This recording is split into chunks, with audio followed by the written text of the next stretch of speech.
दोस्तों चलिए आज की वीडियो शुरू करते हैं। दोस्तों वीडियो शुरू करने से पहले मैं आपको एक बात बता दूं कि आपने अभी तक हमारे इस चैनल को सब्सक्राइब नहीं किया हो तो नीचे पर आपको ग्रीन बटन में सब्सक्राइब करके लिखा रहा होगा, इसके पर क्लिक कर लीजिए और साइड में नोटिफिकेशन बेल भी आएगा, उसको भी क्लिक कर लेते ताकि आपको मिल सके हमारे अगले वीडियो की नोटिफिकेशन सबसे पहले और आप कुछ नया नया सीख सके। कुछ करिए नस नस मेरी खोले, हाय कुछ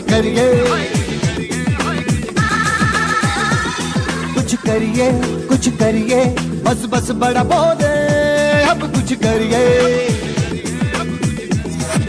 ओ कोई तो चल जिद फड़िए, तू बेतरिए या मरिए, हाय कोई तो चल जिद फड़िए, तू बेतरिए या मरिए।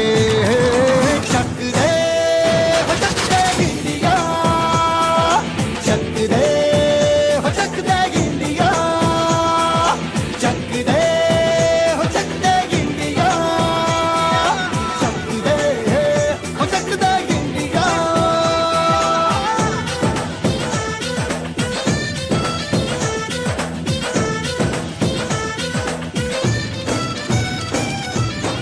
लड़ती पतंगों में, भिड़ती उमंगों में। गुड मॉर्निंग विद्यार्थी मित्रों।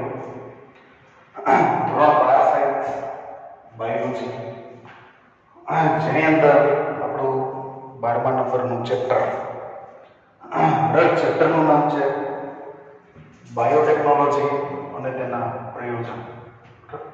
આ જે ચેપ્ટર છે એના હવે બસ છેલ્લા એક લેક્ચર બાકી છે। મોસ્ટલી જે કંઈ સમજાવવાનું હતું એ બધું આપણે ઓલરેડી સમજાવી ચૂક્યા છીએ અને એક એવી આશા રાખું કે તમે લોકો બધું વ્યવસ્થિત રીતે સમજી ચૂક્યા હશો।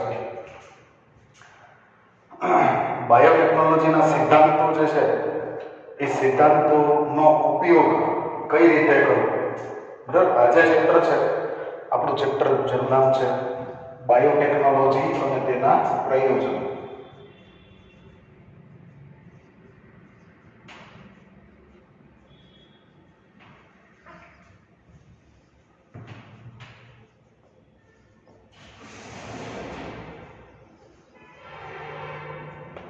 પ્રયોજન મતલબ એપ્લિકેશન।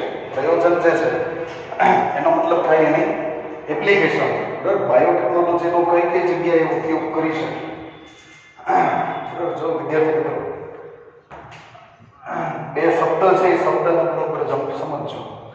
સાયન્સ અને એપ્લિકેશન, આ બે શબ્દ વચ્ચે તફાવત છે, બરાબર। સાયન્સ જે છે એ શું છે? વિજ્ઞાન છે, વિજ્ઞાન અને પ્રયોજન આ બે શબ્દ અલગ અલગ છે, બરાબર। ઘણા લોકોને એમ છે કે ભાઈ વિજ્ઞાન જ પ્રયોજન ને પ્રયોજન જ વિજ્ઞાન, તો ઘણા લોકો આને બરાબર સમજે છે પણ ખરેખર બરાબર નથી, બરાબર। એ વચ્ચે બરાબરની નિશાની આવતી નથી। આ બે વસ્તુ અલગ અલગ છે। વિજ્ઞાન જે છે એ વિજ્ઞાન સિદ્ધાંત ઉપર કામ કરે। વિજ્ઞાન જે છે એ વિજ્ઞાનના સિદ્ધાંત, વિજ્ઞાન જે છે એ શું કરશે? સિદ્ધાંત ઉપર કામ કરશે, બરાબર। વિજ્ઞાન તમને સિદ્ધાંતો શીખવાડશે। આ ધરતી ઉપર નિર્જીવ અને સજીવ આ બંને જે એના પાર્ટિસિપન્ટ્સ, એના ભાગીદારો છે, જેને ભોગવે છે, એ લોકો કયા સિદ્ધાંતોને પાલન કરે છે એ તમને કોણ શીખવે? વિજ્ઞાન। પ્રયોજન જે છે એ પ્રયોજનની અંદર વિજ્ઞાનના સિદ્ધાંત દ્વારા જે આપણે ટેકનોલોજી વિકસાવેલી છે, આ ટેકનોલોજીનો ઉપયોગ ક્યાં થઈ શકે? વિજ્ઞાન જે છે એ વિજ્ઞાનના સિદ્ધાંત દ્વારા એક ટેકનોલોજી જે છે એ વિકસાવેલી છે।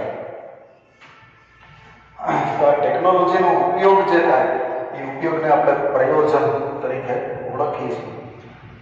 વિદ્યાર્થી મિત્રો અત્યાર સુધીમાં વિજ્ઞાન જે છે એને ઘણા બધા સિદ્ધાંતો વિશે ઘણું બધું લખ્યું, ઘણું બધું શીખવાડ્યું। આ સિદ્ધાંતનો પછી આપણે ટેકનોલોજીમાં ઉપયોગ કર્યો અને ટેકનોલોજીમાં ઉપયોગ કરી અને બહુ આધુનિક સાધનો બનાવ્યા, બરાબર। એક કોમ્પ્યુટર, બરાબર। કોમ્પ્યુટર પછીથી મોબાઈલ જેવું એક સાધન બનાવ્યું કે જેના દ્વારા આપણે આપણો આ 12 સાયન્સનો સિલેબસ ભણી રહ્યા છીએ। તો યુટ્યુબ છે, મોબાઈલ છે, એ એના પ્રયોજન છે, બરાબર। કોમ્પ્યુટર ટેકનોલોજી છે એ એક વિજ્ઞાન છે। કોમ્પ્યુટર ટેકનોલોજી શું છે? એક વિજ્ઞાન છે, સાયન્સ છે। અને તમારા હાથમાં જે મોબાઈલ છે એમાં યુટ્યુબમાં તમે મને જોઈ રહ્યા છો, એ એનું એપ્લિકેશન છે, એનું પ્રયોજન છે. તો આ જ વસ્તુ જે છે એ વસ્તુ ક્યાં લાગુ પડે છે? બાયોટેકનોલોજીમાં લાગુ પડે છે. બાયોટેકનોલોજી છે એ એક સાયન્સ છે, એક વિજ્ઞાન છે. વિજ્ઞાનના સિદ્ધાંતો છે.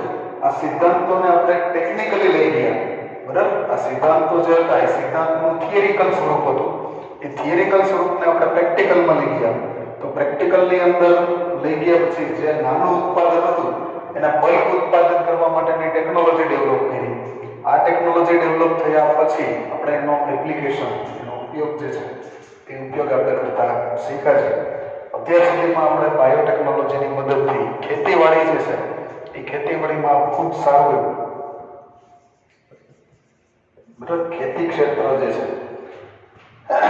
ખેતી ક્ષેત્રમાં આપણે બાયોટેકનોલોજી દ્વારા ઘણું બધું સારું કાર્ય જે છે એ કરી ચૂક્યા છે. બીજા નંબરનું ક્ષેત્ર છે આરોગ્ય ક્ષેત્ર. આરોગ્ય ક્ષેત્રમાં બંને વસ્તુ, એમાં એક વસ્તુ આવે છે નિદાન, બરોબર, અને બીજી વસ્તુ આવે છે સારવાર. બરોબર, નિદાન એટલે બીમારી કઈ થઈ છે એ જાણવા માટેની બધી કસોટીઓ છે, જે કસોટીનો ડાયગ્નોસિસ કહેવાય. તો એ નિદાનની અંદર PCR, polymerase chain reaction, RT-PCR, એ બધું તમે જાણો છો. સારવારની અંદર બાયોટેકનોલોજીથી બનાવેલી ઔષધો, બાયોટેકનોલોજીનો ઉપયોગ કરી અને જે ઔષધો બનાવ્યા છે તો એ ઔષધોનો ઉપયોગ આપણે સારવારમાં, દાખલા તરીકે હ્યુમન ઇન્સ્યુલિન, ભારતના માર્કેટમાં 12 જેટલી દવાઓ, બરાબર, આખા વિશ્વની અંદર 30 જેટલી મેડિસિન, બરાબર, 30 જેટલી મેડિસિન બાયોટેકનોલોજીથી બનાવેલી આખા વિશ્વમાં, અને 12 જેટલી મેડિસિન જે છે એ ભારતના માર્કેટમાં ઓલરેડી વેચાય છે. જેના વિશેની વાત પણ આપણે અગાઉ કરી ચૂક્યા છીએ. ખેતી ક્ષેત્રમાં હરિયાળી ક્રાંતિ જે છે એ હરિયાળી ક્રાંતિ આપણે આના દ્વારા, બરાબર, બાયોટેકનોલોજીનો એમાં પણ થોડોક ફાળો છે. આરોગ્ય ક્ષેત્રમાં ફાળો છે. બીમારીનું નિદાન કરવું, એની સારવાર કરવી, એની અંદર એનો ફાળો છે. હવે અહીંયા આજે જે આપણે વાત કરવાની છે એ એના જે 5 મુદ્દાઓ છે એ મુદ્દાઓ વિશે આજે આપણે વાત કરવાની છે. બાયોટેકનોલોજી જે છે એના ટેકનોલોજીનો યુઝ કરતી વખતે કયા મુદ્દાઓનું ધ્યાન રાખવું પડે છે એના વિશે આજના ટોપિકમાં આપણે વાત કરીશું. તો અહીં સુધી તમે બરોબર સમજી ચૂક્યા હશો. આજનો જે ટોપિક છે આપણે હવે ચાલુ કરવા જઈ રહ્યા છીએ.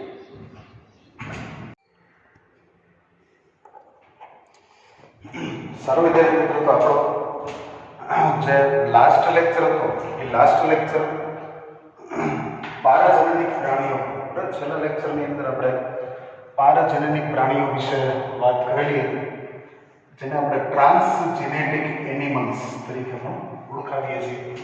આ પારાજનનિક પ્રાણીઓની અંદર જે 95% સફેદ ઉંદરવાળી વાત હતી, પછી ગાય, ઘેટા, બકરા વગેરેની વાત આપણે બીજા લેક્ચરમાં કરેલી હતી. આજે એને જ આપણે આગળ વધારીએ કે ભાઈ પારજનનિક પ્રાણીઓ ઉત્પન્ન કરવા પાછળના જે કારણો છે એ કયા કયા કારણો છે. તો એની પાછળના મુખ્ય 5 કારણો અમારી ટેક્સ્ટબુકની અંદર પણ લખેલા છે અને અહીંયા બોર્ડ ઉપર પણ ઓલરેડી લખેલા છે. આ 5 કારણોનો અભ્યાસ જે છે એ અભ્યાસ આપણે આજના લેક્ચરની અંદર કરવાનો થશે. આની અંદર પહેલો મુદ્દો છે સામાન્ય દેહ ધર્મ વિદ્યા અને વિકાસ. આ 5 નામ યાદ રાખવા કમ્પલસરી છે. ભાઈ સમજાય છે? 5 કારણો જે છે એ 5 કારણોના નામ જે છે એ નામ તમારે, એના હેડિંગ, એના ટાઇટલ્સ જે છે એ ટાઇટલ્સ તમારે યાદ રાખવા જરૂરી છે. વધારે ડિટેલ્સમાં તો આ મુદ્દામાંથી પૂછાતું નથી, પણ બોર્ડ છે ભાઈ કંઈ નક્કી નથી. બરાબર, જનરલી આવો મુદ્દો પૂછવાનો નથી, પણ કદાચ પૂછી શકે. સામાન્ય દેહ ધર્મ વિદ્યા. દેહ ધર્મ વિદ્યા વિશે તમને ખબર છે, ફિઝિયોલોજી, દેહ ધર્મ વિદ્યા, બરાબર, જે સામાન્ય પ્રાણી હોય અને પારાજનનિક પ્રાણી હોય, તો આ બે પ્રાણીઓની દેહ ધર્મ વિદ્યા, મતલબ કે એનું શરીરની અંદરની રચના, એના અંગોના કામ કરવાની પદ્ધતિ, બરાબર, તો એ દેહ ધર્મ વિદ્યા અને એનો વિકાસ અને એનો ડેવલપમેન્ટ, બરાબર, દેહ ધર્મ વિદ્યા અને એનો વિકાસ. એની અંદર આપણે જે પારજનનિક ટ્રાન્સજેનેટિક પ્રાણીઓ છે એ કઈ પ્રકારની દેહ ધર્મ વિદ્યા ધરાવે છે, એનું ડેવલપિંગ કઈ રીતે થાય છે, એનો અભ્યાસ આપણે એમાં કરવાના છે. સારું, ત્યારબાદનો જે બીજો મુદ્દો આવે છે એ બીજો મુદ્દો છે રોગનો અભ્યાસ. બરોબર, આવા પારજન્યમિક પ્રાણીઓ કયા પ્રકારના રોગથી પીડાય છે એનો સ્ટડી જે છે એ આપણે આની અંદર કરવાનું છે. ત્યાર પછી બાયોલોજિકલ પ્રોડક્ટ્સ એટલે કે જૈવિક નિપજ. બરાબર, આવા પ્રાણીઓ આપણને કયા પ્રકારની જૈવિક નિપજ આવે. બરાબર, જેમ કે સામાન્ય ગાય જે છે એ સામાન્ય ગાયના દૂધમાં જે પ્રોટીન હોય એના કરતાં ટ્રાન્સજેનેટિક કાવ જે રોઝી નામની ગાય છે એ એના કરતાં વધારે માત્રામાં પ્રોટીન ઉત્પન્ન કરે છે. તો આવી બાયોલોજિકલ નિપજ જે છે એના વિશે આપણે વાત કરીશું. ત્યાર પછી રસીની સુરક્ષા. વિદ્યાર્થી મિત્રો, વેક્સિન શબ્દથી તમે હવે પરિચિત છો. બરાબર, VACCINE વેક્સિન. અચ્છા, વેક્સિનનું ઉત્પાદન કર્યા પછી આ જે વેક્સિન છે એ વેક્સિન ઉંદરને, સફેદ ઉંદરને કેવા કોઈ પ્રાણીઓને આપવામાં આવે છે અને એના ઉપર આ વેક્સિનનો અભ્યાસ કરવામાં આવે. જો પ્રાણીઓને કંઈ તકલીફ થાય અને પ્રાણીઓ મૃત્યુ પામે અથવા બીજું કોઈ રિએક્શન આવે તો આ વેક્સિનને નવેસરથી બનાવવામાં આવે છે. બરાબર, તો ટૂંકમાં પારજન્યમિક ઉંદર છે કે એવા બીજા કોઈ પ્રાણીઓ છે જેના વેક્સિનનો ડોઝ આપવાનો, ડોઝ જે છે એ ડોઝની ગણતરી થાય એ પ્રમાણે એને વેક્સિન આપવામાં આવે. બર્ડ નેચર છે કે ભાઈ માણસોના જેટલો ડોઝ આપવામાં આવતો હોય એટલો ઉંદરને ન આપવામાં આવે, કારણ કે ઉંદરનું શરીર નાનું છે, એનું વજન ઊંચું છે, કદ એનું નાનું છે.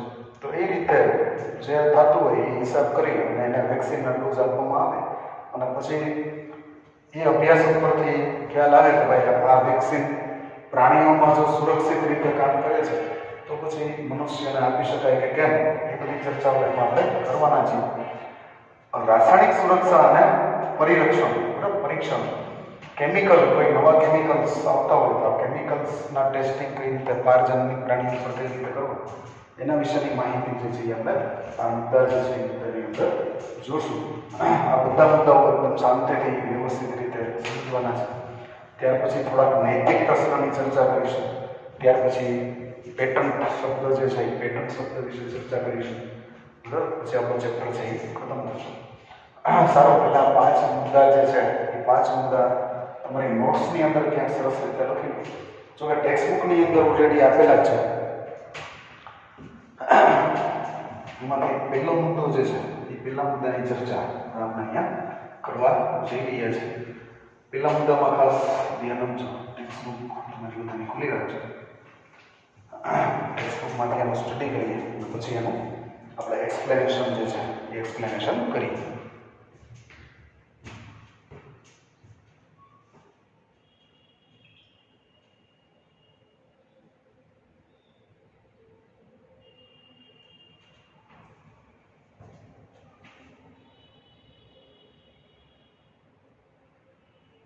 સર્વ વિદ્યાર્થી મિત્રો, ટેક્સ્ટબુકના પેજ નંબર 212 બરાબર, 212 પેજ પર. આમ તો થિયરિકલી છે આ બધી વસ્તુઓ જે છે એમાં કાંઈ કોઈ કન્સેપ્ટ જેવું કશું છે નહીં. Theory, just read and remember. બરાબર, just read and remember it, ખાલી એટલા પૂરતું છે. વિશિષ્ટ રૂપે પારજન્યમિક પ્રાણીઓનું નિર્માણ, જમીનના નિયંત્રણ અને શરીરના વિકાસ તેમજ સામાન્ય કાર્ય. જો પારજન્યમિક પ્રાણીઓ જે છે એનું નિર્માણ કરવા માટે થઈ અને એક નંબર 1 એ છે કે એમાં જે જનીન જે છે બરાબર, એ જનીનનું નિયંત્રણ અને એના શરીરનો વિકાસ, 2 શબ્દો ઉપર ખાસ ભાર મૂકો. જે સામાન્ય બે ધર્મ વિદ્યા છે એમાં 2 શબ્દો. એમાં પહેલો શબ્દ છે જનીનનું નિયંત્રણ. આ એક શબ્દ, હું જેટલા શબ્દ અહીં લખું ને એ બધાને ખાસ તમે હાઇલાઇટ્સ કરજો. સામાન્ય બે ધર્મ વિદ્યા અને વિકાસની અંદર શું જોવામાં આવે છે તો કે જનીનનું નિયંત્રણ અને શરીરનો વિકાસ. બીજા નંબરનો મુદ્દો છે એના શરીરનો વિકાસ. અને ત્રીજા નંબરનો મુદ્દો જે છે એ છે સામાન્ય કાર્ય પર થતી અસર.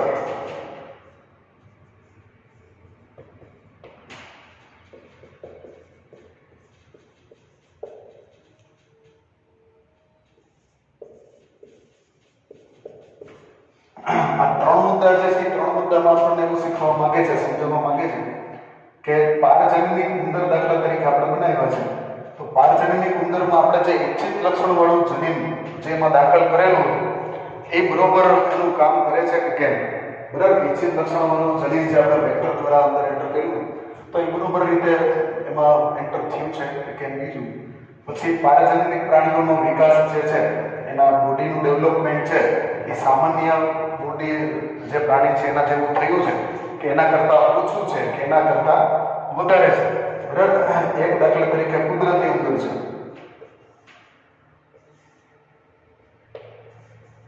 અને બીજો એક છે એ પારજનનિક છે. તો આ બેમાં ફેર શું છે? કલરનો ફેર છે તો આપણે એટલા માટે રાખ્યો છે કે એને ઓળખી શકીએ. એટલે સફેદ કલરનો અંદર પારજનનિક છે, બરાબર. જ્યારે આ જે છે એનો નેચરલ જે કલર આવતો હોય એ જ છે. તો આ કલરનો ચેન્જ તો બરોબર છે, પણ એનું બચ્ચું જે છે એ મોટું થાય ત્યારે જે વેઇટ ગેઇન કરવાની સિસ્ટમ છે એ સિસ્ટમને બરોબર ફોલો કરે છે, બરાબર. કેટલા દિવસે વજન કેટલું વધે છે, લંબાઈ જે છે એ કેટલી વધે છે, એ રીતનું સ્ટડી આની અંદર કરવામાં આવે તો એ બરોબર ચાલે છે કે કેમ, બરાબર. બીજા નંબરમાં એના અંદરના જે લિંક્સ, અંદરના અંગો છે એ અંગો એના કાર્ય બરોબર રીતે કરે છે કે કેમ, એની તપાસ જે છે એ તપાસ આપણે આમાં સંશોધનોની અંદર કરવામાં આવતી હોય છે. ઉદાહરણ છે તમારી બુકમાં એક ઉદાહરણ આપ્યું છે. વૃદ્ધિ માટે જવાબદાર જટિલ કારક જેમ કે ઇન્સ્યુલિન જેવા વૃદ્ધિકારકનો અભ્યાસ કરવા. આ એક મુદ્દો ઠીક કરજો. કોઈ પણ જગ્યાએ જો ઇન્સ્યુલિન જે છે એ વૃદ્ધિ માટે જટિલ કારક છે. અહીંયા આ જે બુક છે, બુકની લાઈન આપણને શું શીખવાડે છે? ઇન્સ્યુલિન જે છે એ વૃદ્ધિ માટે જટિલ કારક. અચ્છા, આનો શું મતલબ થાય? ઇન્સ્યુલિન તો સુગરના કંટ્રોલમાં કામ લાગે છે, વૃદ્ધિ માટે જટિલ કારક ઇન્સ્યુલિનને કેમ કે બુકમાં લખ્યું છે ખોટું ના હોય, બરાબર. તો વૃદ્ધિને ઇન્સ્યુલિનને શું લેવાય? વૃદ્ધિને અને ઇન્સ્યુલિનને શું લેવાય? ઇન્સ્યુલિન જે છે એ ઇન્સ્યુલિન આપણા શરીરમાં સુગરનો કંટ્રોલ કરે. અચ્છા, સુગર જે છે એ સુગરનું આપણા શરીરમાં કાર્ય શું? સુગર આપણા શરીરમાં શું કાર્ય?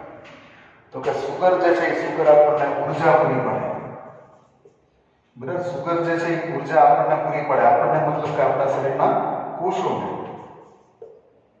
આપણા શરીરના જે કોષો છે એ કોષોને ઉર્જા પૂરી પાડે.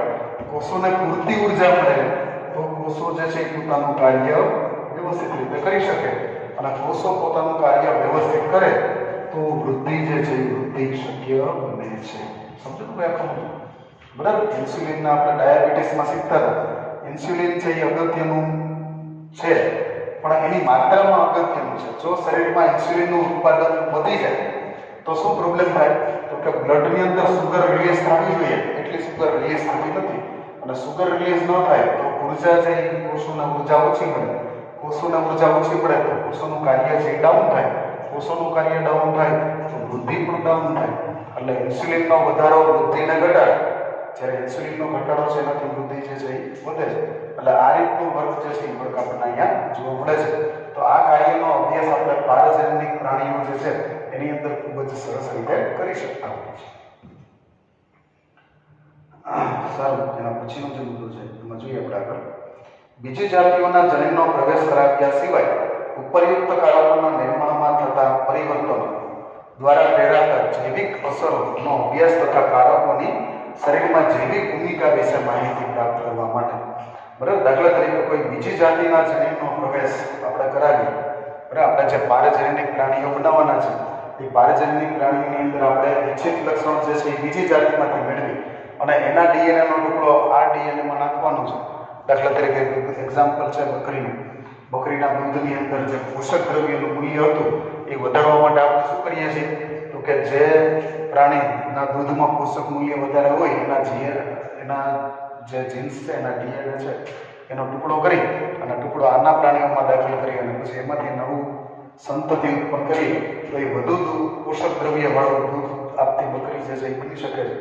તો એવા એક્ઝામ્પલની અંદર આપણે જે જનીનનો ટુકડો મૂક્યો છે એ જનીનનો ટુકડાએ એનું ફંક્શન, એનું કાર્ય જે છે એ કાર્ય બરોબર કર્યું છે કે નહીં એની તપાસ જે છે એ તપાસ આપણે આના દ્વારા કરી શકીએ છીએ. રિઝલ્ટ આપણી સામે છે, બરાબર. આપણે જે કાંઈ પારજનનિક પ્રાણીઓ જે છે એ પારજનનિક પ્રાણીઓ એક રીતે જુઓ તો આપણું માર્કશીટ છે, આપણી રિઝલ્ટ શીટ છે.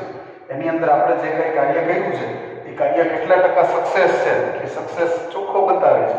તો એના દ્વારા આપણને ખ્યાલ આવી શકે છે. દાખલા તરીકે રોજી નામની ગાય છે તો એમાં વધારે માત્રામાં દૂધમાં પ્રોટીન છે, તો એ પ્રોટીનમાં દૂધનું એનાલિસિસ કરીએ પ્રોટીન કેટલું મળે છે, બરાબર 2.5 ગ્રામ પ્રોટીન મળે છે કે કેમ, તો એનો તપાસ એનો અભ્યાસ આપણે લેબોરેટરીમાં કરી શકીએ છીએ. તો આ જે વસ્તુ છે એ વસ્તુ પારજન્ય પ્રાણીઓનો ઉપયોગ જે છે એ ઉપયોગના કારણોમાં એનો સમાવેશ કરી શકાય. સારું, ઘણી વાર એમાં કંઈક પરિવર્તન આવતા હોય તો એ પરિવર્તનોની જૈવિક અસર શું થાય છે એ પણ આપણે માપી શકીએ છીએ. અને કારક જે છે એ કારકની શરીરમાં જૈવિક ભૂમિકા શું છે. કારક એટલે આપણું ઈચ્છિત લક્ષણવાળું જે જનીન હતો એનું એના શરીરમાં જૈવિક ભૂમિકા, બરાબર, વોટ ઇઝ ધ રોલ, એનો રોલ શું છે, ભૂમિકા શું છે એ પણ આપણે એમાં જોઈ શકીએ છીએ. વિદ્યાર્થી મિત્રો, અહીંયા પહેલો મુદ્દો જે છે પહેલો મુદ્દો શું હતો તો કે પારજન્યિક પ્રાણીઓ જે છે એને ઉત્પન્ન કરવાના કારણોમાં પહેલું કારણ સામાન્ય દેહધર્મ વિદ્યા અને વિકાસનો અભ્યાસ કરવો. સામાન્ય દેહધર્મ વિદ્યા અને વિકાસના અભ્યાસ નોર્મલ ફિઝિયોલોજી એન્ડ ડેવલપમેન્ટના મુદ્દાની અંદર આપણે 4 શબ્દને બરોબર ધ્યાનમાં લીધા, જેમાં પહેલો શબ્દ હતો જનીનનું નિયંત્રણ, બીજો શબ્દ હતો શરીરનો વિકાસ, ત્રીજો શબ્દ હતો સામાન્ય કાર્ય પર થતી અસર. બરાબર, આ 3 ફેક્ટર માટે થઈને આપણે પારજન્યિક પ્રાણીઓનો ઉપયોગ જે છે ઉપયોગ કરીએ છીએ. બરાબર, આપણે ઈચ્છિત લક્ષણવાળું જનીન લીધું છે એનું કંટ્રોલિંગ બરોબર થાય છે કે કેમ એની તપાસ કરવી. પછી આપણા ઈચ્છિત લક્ષણો ધરાવતું જનીન ધરાવતું પ્રાણી છે એના શરીરનું ડેવલપમેન્ટ, એનો વિકાસ જે છે એ વિકાસ બરોબર થયો છે કે કેમ એ જાણકારી આપણે મેળવી શકીએ છીએ.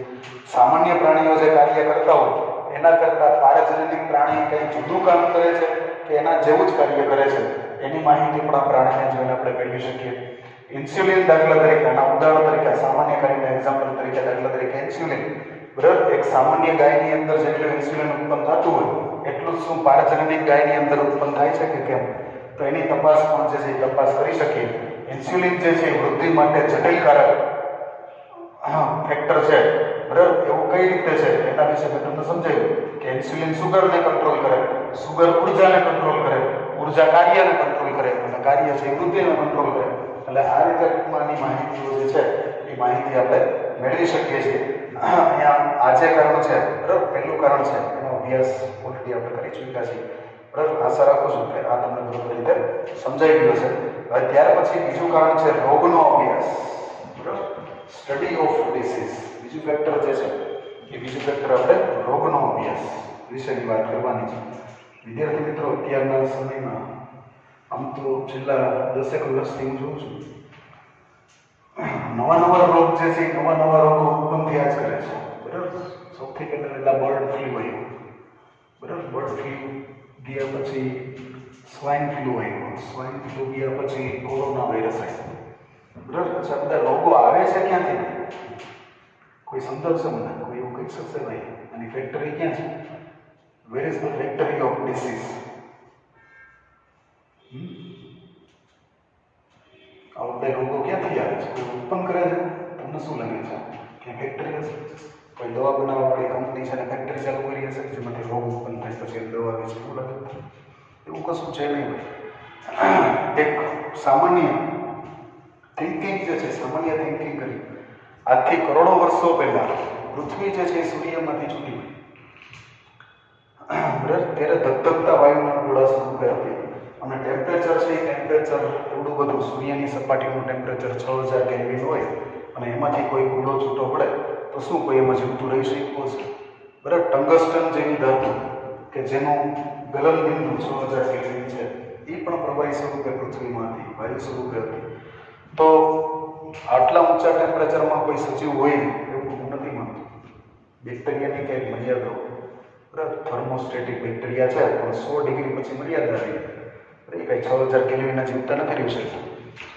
તો આ જે પૃથ્વી હતી, પૃથ્વી ઉપર ધીમે ધીમે પેલા યુનિસેલ્યુલર એટલે કે એક કોષી આવ્યો, પછી બહુકોષી આવ્યા અને ખૂબ જ વિવિધતા વધી ગઈ. બરાબર, એક સમય તો એવો આવ્યો કે ડાયનોસોર જેવા રાક્ષસી કદ ધરાવતા પ્રાણીઓ ધરતી ઉપર રહેતા હતા, એ પણ ગાયબ થઈ ગયા. એમેઝોન જંગલ થયું, બરાબર, ઘણું બધું થયું અને સજીવો જે છે અસ્તિત્વમાં આવ્યા છે. અચ્છા, હવે થોડુંક આપણે કન્સેપ્ટ વિચારીએ, થોડુંક આપણા માઇન્ડને સેટ કરી આપીએ કે જ્યારે પૃથ્વી સૂર્યમાંથી છૂટી પડી ત્યારે સજીવોને રહેવાની સંભાવના 0.00000 કેટલા બધા 0 ને 1% હતી. છતાં પણ સજીવો ધરતી ઉપર આવ્યા, બરાબર, અને ખૂબ જ સરસ રીતે જીવે છે અને જીવતા રહેશે. તો અત્યારની પરિસ્થિતિ એની સાપેક્ષમાં તો ઘણી બધી સારી છે, બરાબર. જે દિવસે પૃથ્વી સૂર્યમાંથી છૂટી પડી હતી ત્યારનો માહોલ અને આજનો માહોલ તમે જુઓ. આજનો માહોલ એવો છે કે જેમાં જીવવા માટે ખૂબ જ સારું છે, એમાં જીવી શકાય, બરાબર.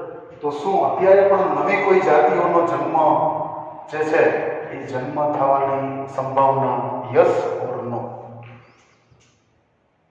બરાબર. જ્યારે કાંઈ નહોતું ત્યારે એમાંથી ધીમે ધીમે ધરતી ઉપર સજીવો જન્મવા લાગ્યા. તો આજે તો ઘણું બધું છે, સમજે મારી વાત?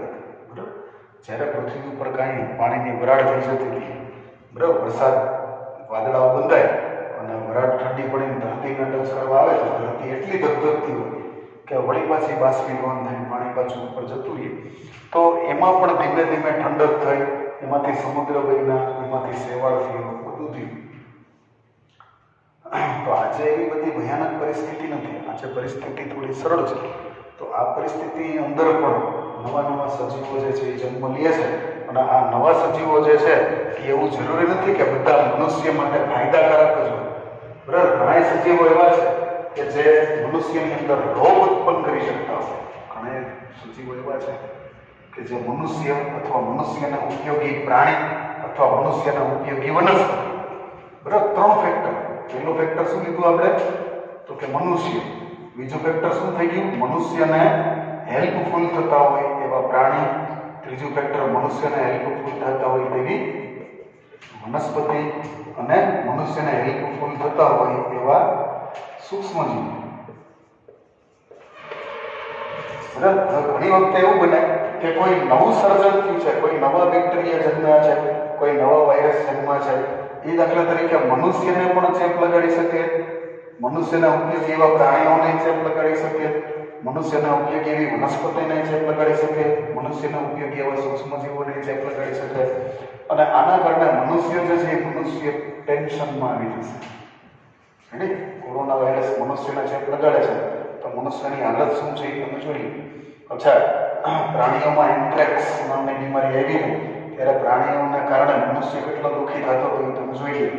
વનસ્પતિમાં રોગો આવે છે ત્યારે મનુષ્યને તકલીફ. મનુષ્યને હેલ્પફુલ થાય એવા સૂક્ષ્મજીવો સાથે કોમ્પિટિશન કરવા માટે કોઈ બીજા બેક્ટેરિયા કે ફંગસ કે વાયરસ કંઈ આવી જાય ત્યારે પણ મનુષ્યને તકલીફ. એટલે આ આડકતરી અસર જે છે એ બધી મનુષ્યને થવાની જ છે. તો આવા રોગો જે છે એ રોગોનો અભ્યાસ આપણો જે બીજા નંબરનું કારણ શું છે? રોગોનો અભ્યાસ. બરાબર. રોગોના અભ્યાસમાં બાયોટેકનોલોજી આપણને કઈ રીતે ઉપયોગી?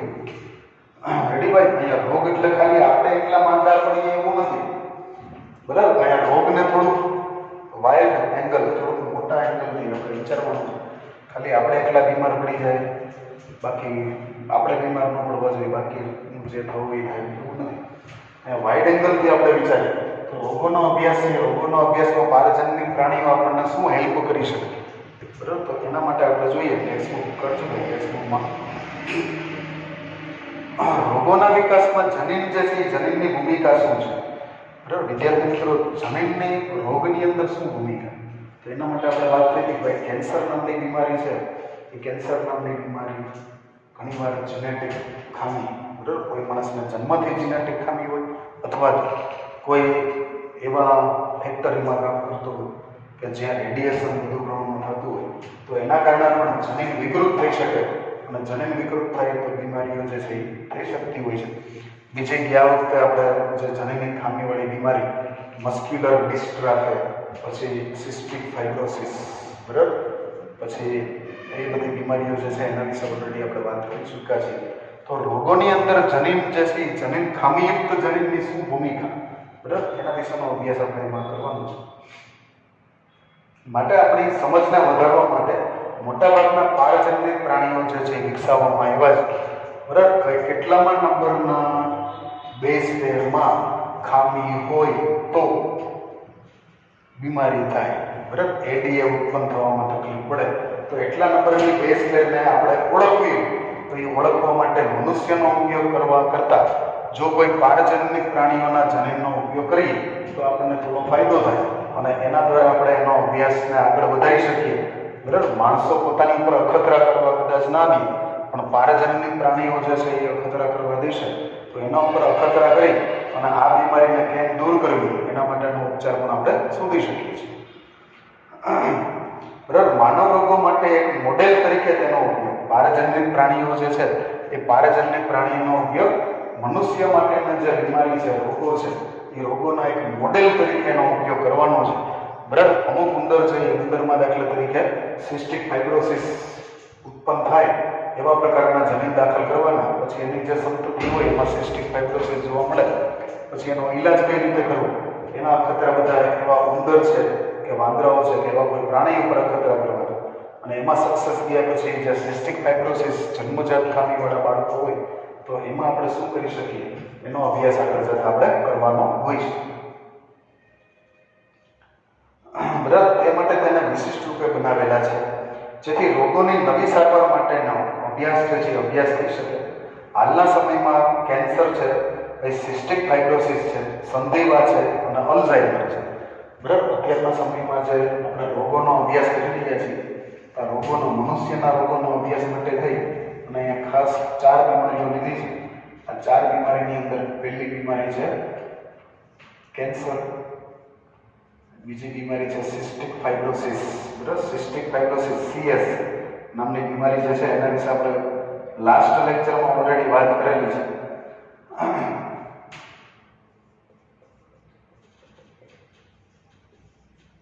એવું લાગે તો એકવાર પાછું જોઈ લેજો ભાઈ લાસ્ટ લેક્ચર. બરાબર, સિસ્ટિક ફાઇબ્રોસિસ છે. સિસ્ટિક ફાઇબ્રોસિસ ભાઈ સંધિવા નામની બીમારી બહુ ની રિપ્લેસમેન્ટ ને ઘણી બધી માથાકૂટમાં લોકો કરતા હોય છે તો આ સંધિવા છે. બરાબર, પછી અલ્ઝાઇમર નામની બીમારી મગજમાં થતી બીમારી. તો આ 4 બીમારીઓ માટે થઈ અને આપણે મોડેલ આપણે શું બનાવેલું છે તો કે મોડેલ પારજનનિક પ્રાણીઓ બનાવેલા છે. આ મોડેલ ઉપર આપણે અભ્યાસ કરીએ. આ 4 બીમારી માટે માર્કેટમાં એના મોડેલ મળે છે. હવે કોઈ વ્યક્તિને દાખલા તરીકે કેન્સરની દવા ગોતવી છે તો કેન્સરની દવાનો અખતરો જે છે એ અખતરો પહેલા શેની ઉપર કરવાનો થાય? પહેલા તો પારજનનિક પ્રાણીઓ ઉપર કરવાનો થાય. કોઈ વ્યક્તિએ સંધિવા માટે કંઈક ગોઈતું છે, બરાબર, સાંધા જે છે એ સાંધાની અંદર સાઇનોવિયલ ફ્લુઇડ આવતું, એ ફ્લુઇડ આવતું ઓછું થઈ જાય એટલે સાંધા ઉકળાઈ જાય, દુખાવો થાય, એને સંધિવા કહેવાય. સંધિવાના પાછા પ્રકાર છે, આપણે 11મા ધોરણમાં ભણી ગયા છીએ. બરાબર, તો આ સંધિવા જે છે એ સંધિવાની કોઈ દવા ગોતેલી હોય તો એનો પહેલા અભ્યાસ પારજનનિક પ્રાણી ઉપર કરો. એમાં સક્સેસ થયા પછી આ જે અભ્યાસ છે ને આપણે મનુષ્યની અંદર પણ લઈ જઈ શકીએ. અલ્ઝાઇમરની બીમારી છે તો પણ જે કંઈ તમને ઔષધિ જે કંઈ ગોઈતું છે એ પહેલા એનો અભ્યાસ કોની માટે કરવાનો થાય છે? પારજનનિક પ્રાણીઓ ઉપર કરવાનો થાય છે, જેના મોડેલ માર્કેટમાં અવેલેબલ હોય. બરાબર, તમને પસંદ પડે એવા પ્રકારનો મોડેલ તમે લઈ શકો. ઉંદર લઈ શકો, વાંદરાઓ લઈ શકો, ગાય લઈ શકો, બકરી લઈ શકો. બરાબર, તો એ પ્રકારનું મોડેલ લઈ અને એની ઉપર એની ઔષધોનો શું અસર થાય છે એનો સ્ટડી કરો.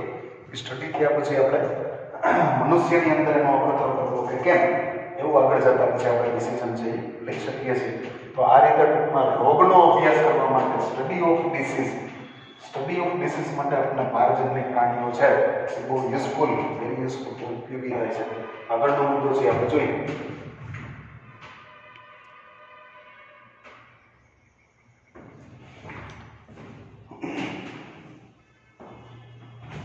સીધો મનુષ્ય ઉપર અખતરો કરવો છે એ થોડોક જોખમકારક છે. ડાયરેક્ટલી કોઈ દવાનો કે કોઈ થેરાપી, બરાબર, ઘણી વાર જો કેન્સરની અંદર ઘણી બધી થેરાપી, કીમોથેરાપી હોતી, ડાયરેક્ટલી મનુષ્ય ઉપર ઉપયોગ કરવો જે છે એ ખૂબ હાનિકારક હોઈ શકે, ઘાતક હોઈ શકે. તો એનાથી બચવા માટે થઈ અને એનો ઉપયોગ પહેલાં પારજનનિક પ્રાણી ઉપર કરવામાં આવે અને ત્યારબાદ આપણે એનો અભ્યાસ થઈ મનુષ્ય ઉપર કરીએ. સર, જૈવિક નિપજો. હવે ત્રીજા નંબરનો જે મુદ્દો છે એ મુદ્દો છે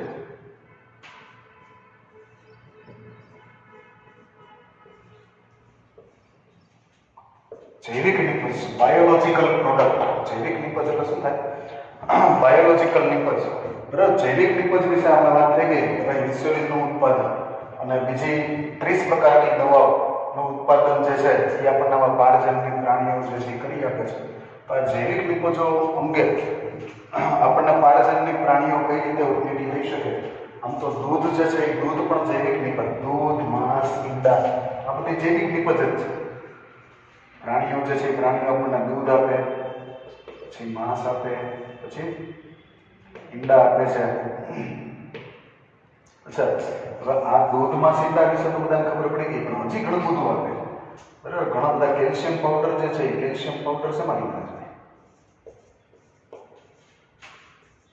આટલા બધા પ્રાણીઓ કપાય છે તો એના હાડકા બધા ક્યાં જાય છે? કોઈ ખબર છે? આઈડિયા કરો ભાઈ, બરાબર. સમજાય કે ભાઈ બધાનો ઉપયોગ છે શેમાં થાય છે? કેલ્શિયમ પાવડરની અંદર થાય છે.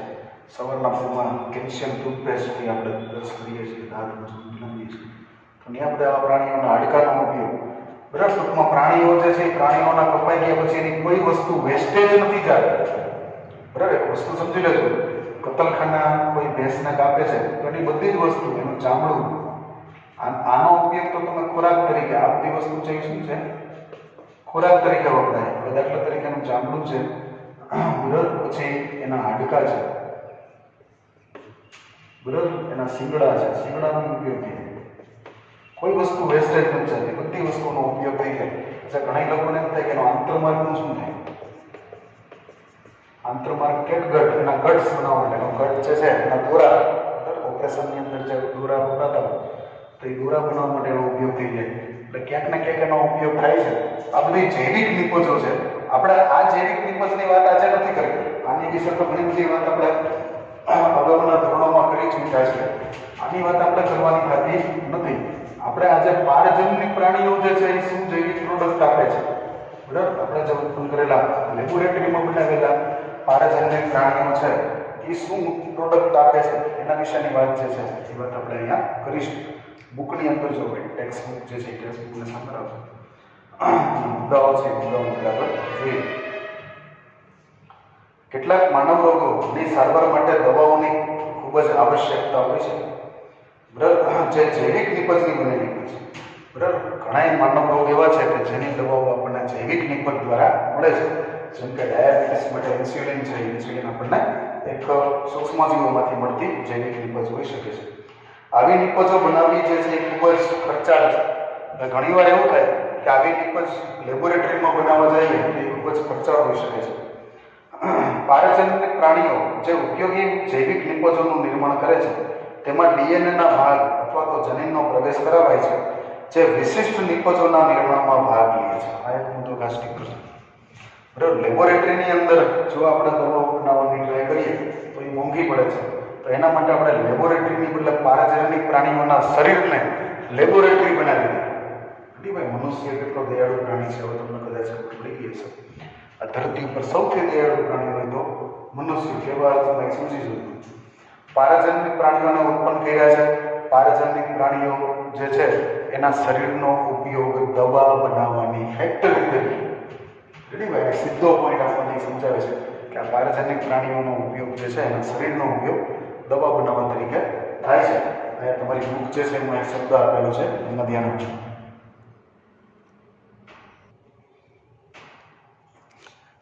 સારો વિદ્યાર્થી મિત્રો, બીમારી જે છે એ બીમારી વિશે તમે એક બુકમાં બીમારી આપેલી છે.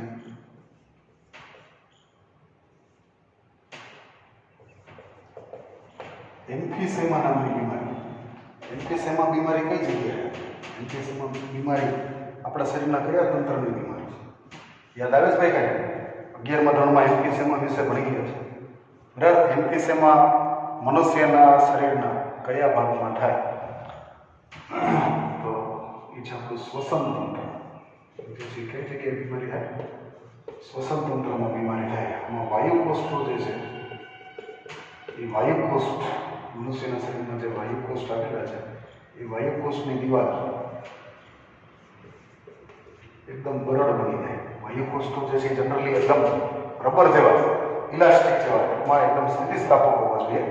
પણ એમ્ફીસેમા નામની જે બીમારી છે એ બીમારીની અંદર શું થાય છે તો કે મનુષ્યના ફેફસાના જે વાયુકોષ્ઠો છે એ બરડ બની જાય અને અને બરડ બની જાય એનાથી પ્રોબ્લેમ શું થાય તો કે વાયુ વાત વિનિમય શબ્દ હતો યાદ છે ભાઈ બધા વાત વિનિમય જે છે એ પ્રોપરલી થઈ શકતું નથી. વાત વિનિમય બરોબર થતું નથી.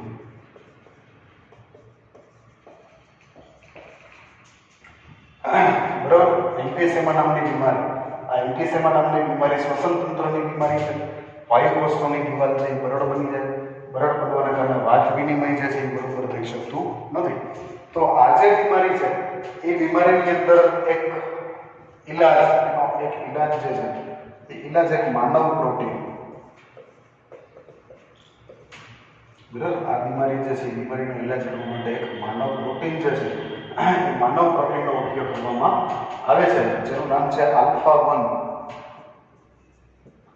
એન્ટીટ્રિપ્સિન.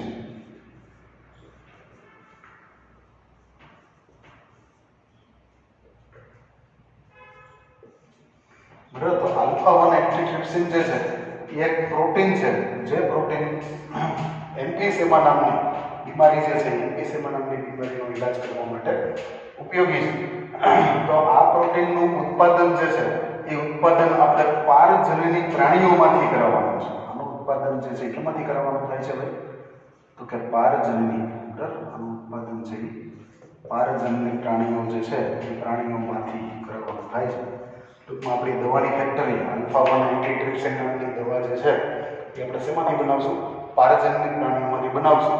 અને એનાથી કોનો ઈલાજ કરીશું તો કે એમ્ફીસેમા નામની બીમારીથી જે લોકો પીડાય છે એ લોકોને આને ઇન્જેક્શન આપશું અને એનો ઈલાજ કરાવીશું અને એના વાયુ કોષની દિવાલ જે બરડ થઈ ગઈ છે અને વળી પાછી સ્થિતિસ્થાપક કરાવવાના પ્રયત્નો જે છે એ કરીશું.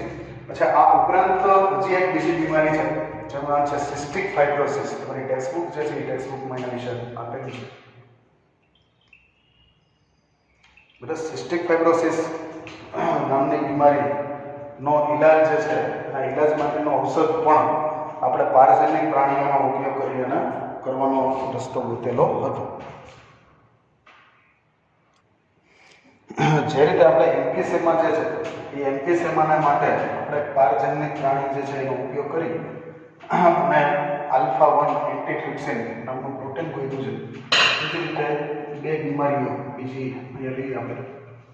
બીજી એક બીમારીનું નામ છે ફિનાઇલકીટોન્યુરિયા.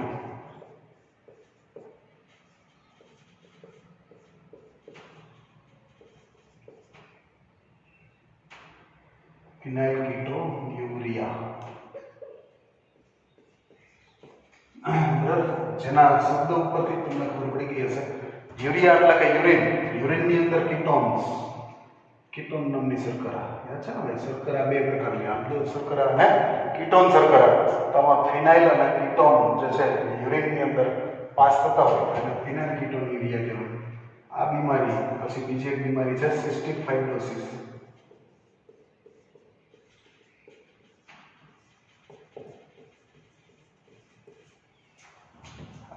આ બેનો ઈલાજ જે છે એ બેનો ઈલાજ ગોતવા માટે એની દવા જે છે એ દવા બનાવવા માટે થઈને આપણે ઓલરેડી ટ્રાન્સજેનિક એનિમલ્સ એટલે કે પારજનની પ્રાણીઓ જે છે એનો ઉપયોગ આપણે કરેલો છે.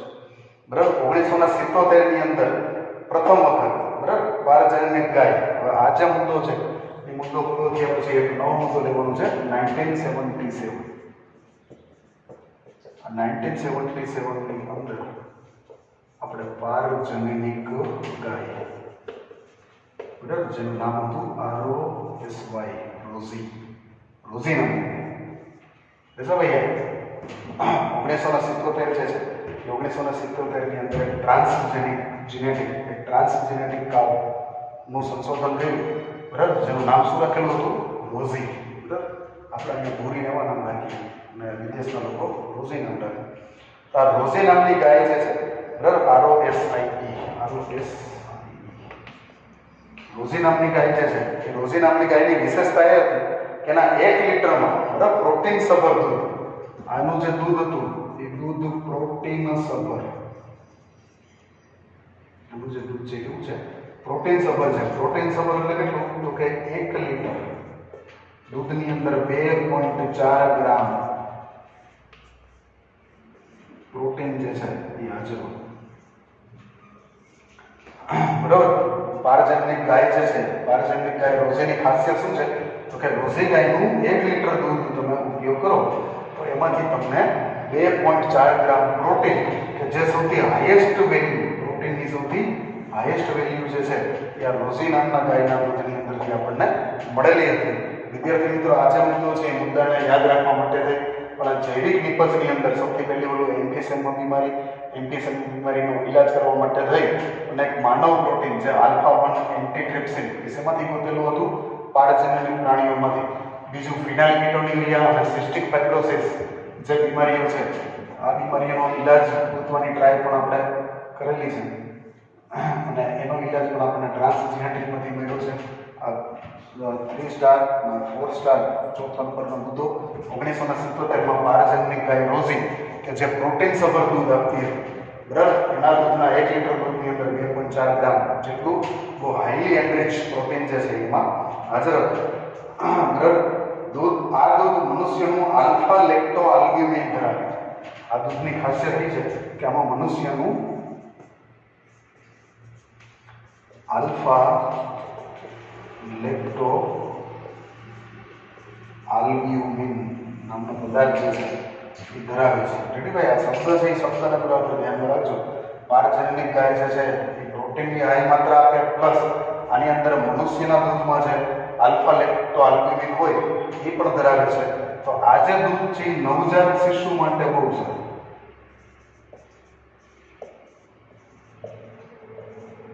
રેડી, નવા જન્મેલા બાળકો હોય અને એને કોઈ કારણોસર માતાનું દૂધ અવેલેબલ ન હોય, કારણો ઘણા બધા હોઈ શકે, બરાબર. ઘણીવાર કોઈ ફીડિંગ પ્રોબ્લેમ હોય અથવા તો કોઈ માતા બાળકને જન્મ આપીને મૃત્યુ પામી, તો એવા બાળકને જનરલી બીજું કોઈ દૂધ પાવું એના કરતાં જો આ પારજનનિક રોઝી ગાયનું દૂધ પાવામાં આવે તો કદાચ ઘણા અંશે એની માતાના દૂધના જે બધા લક્ષણો હોય એમાંથી જે કંઈ નિપજ થતી હોય, જેમ કે આલ્ફા લેક્ટો આલ્બ્યુમિન, તો એવી બધી પ્રોડક્ટ એને પૂરી પાડી શકાય છે.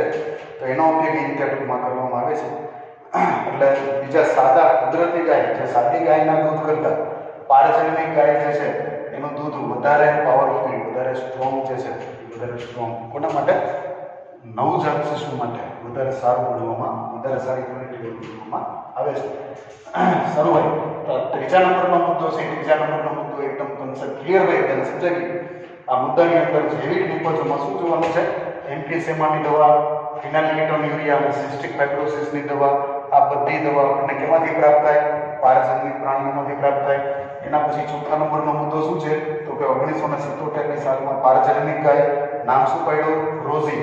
રોઝીની વિશેષતા શું હતી તો કે એનું દૂધ વધારે પ્રોટીન વાળું, બરાબર. વધારે પ્રોટીન એટલે કેટલું પ્રોટીન તો કે 1 લીટર પ્રોટીનમાં 2.4 ગ્રામ, 1 લીટર દૂધની અંદર 2.4 ગ્રામ પ્રોટીન જે છે એ પ્રોટીનથી સભર હતું, એટલે બાળકો માટે ખૂબ સારું. પ્લસ માનવ દૂધની અંદર એક ખાસ વિશેષ તત્વ મળી આવે છે જેનું નામ છે આલ્ફા લેક્ટો આલ્બ્યુમિન. આ આલ્ફા લેક્ટો આલ્બ્યુમિન જે છે એ રોઝી ગાયના દૂધમાંથી પણ મળી આવ્યું. એટલા માટે નવજાત શિશુઓને સામાન્ય ગાયનું દૂધ આપવાની બદલે જો રોઝી ગાયનું દૂધ આપવામાં આવે તો એને વધુ પોષણક્ષમ છે. એક શબ્દ યાદ રાખજો, પોષણક્ષમ.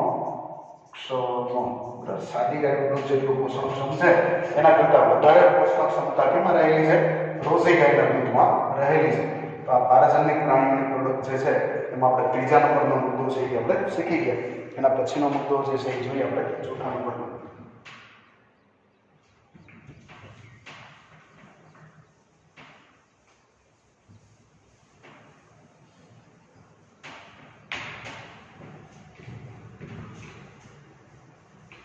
વચ્ચે વચ્ચે સહેજ આગળ કરીને સ્ક્રીનશોટ લઈ લેજો અથવા તો તમારી બુકની અંદર અહીંયા બોર્ડમાં હું જે કંઈ લખાવું છું બધું લખી લેજો, બરાબર. પેરેગ્રાફ આપ્યા છે, પેરેગ્રાફને કઈ રીતે મુદ્દાસર લખવા અને એવું સરસ મજાની એક નોંધપોથી બનાવવી કે જે પરીક્ષાના આગલા દિવસે રીડિંગ કરીએ તો પણ એમાંથી સમજાય છે, બરાબર. એક એક મુદ્દા ડિટેલ્સમાં વાંચવાનો પડે એવા પ્રકારનો પ્રયત્ન આપણે અહીંયા કરી રહ્યા છીએ.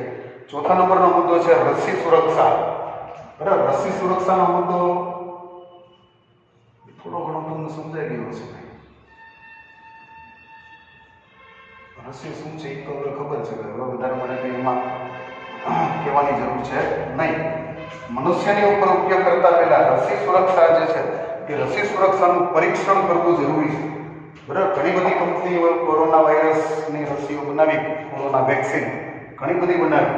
તો આ વેક્સિનનો ઉપયોગ ડાયરેક્ટલી મનુષ્ય ઉપર નહીં કરવાનો, પણ પહેલાં કોઈ અન્ય પ્રાણી ઉપર એનો ઉપયોગ જે છે એ ઉપયોગ કરવાનો.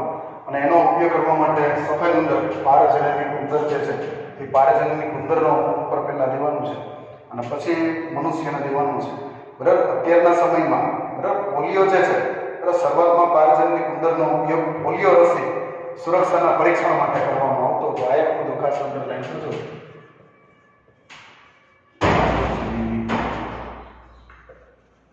ઉંદરનો ઉપયોગ પોલિયો નામની બીમારી, યાદ છે ભાઈ, પોલિયો ની રસી ની ચકાસણી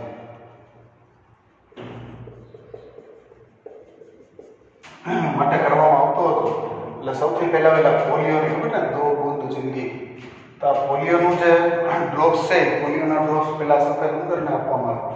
જો ઉંદરના શરીરમાં કોઈ જાતનો પ્રોબ્લેમ ન થાય તો પછી મનુષ્ય ઉપર એનો ઉપયોગ જે છે એ કરી શકાય છે. એના પછીનો જે મુદ્દો છે, મુદ્દો આપણે અહીંયા રાખીએ, કારણ કે હવે નેક્સ્ટ લેક્ચરમાં આગળનો મુદ્દો છે એ ભણીશું. સારું વિદ્યાર્થી મિત્રો, તો આજનો લેક્ચર જે છે એ લેક્ચર આપણે અહીંયા સમાપ્ત કરીએ છીએ. આજના લેક્ચરમાં ધ્યાન રાખવા લાયક મુદ્દાઓ જે છે એ મુદ્દાઓ 5 મુદ્દાઓ છે ઓલરેડી, જે 5 મુદ્દામાંથી 3 મુદ્દાઓ આપણે ઓલરેડી ભણી ચૂક્યા છે. આજનું ડેઇલી વર્ક લખી લઈશું. આજના ડેઇલી વર્કની અંદર પારજનનિક પ્રાણી ના ઉપયોગ માટેના